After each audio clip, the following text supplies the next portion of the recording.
Water and sweat resistant? Question mark. Reply from Lester Bacala. What's up guys? This is Ron from Ronan. So this is the topic hair building fiber powder that we are using on our hair.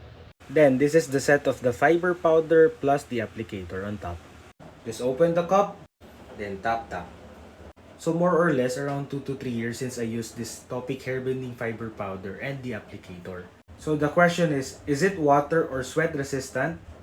Based on my experience, the answer is no. But if you are worried na in times na maulanan ka, like right now, umuulan, malakas yung ulan sa labas, and then you are using topic, you don't have the umbrella or you don't have some cup, anong mangyayari sa hair mo? So kahit nabasa yan, hindi yan tutulo pabagsak ng ganon. Hindi siya babagsak-bagsak ng ganon. So that will not happen. That will happen if basa na siya, tapos hinawakan mo yung hair mo. Like example, so right now, pawisan tayo, really sweating kasi medyo mainit. So try natin hawakan. Yan.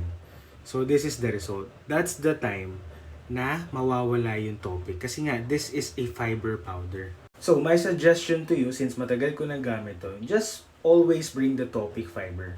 This is just a small size, around palm size lang ito.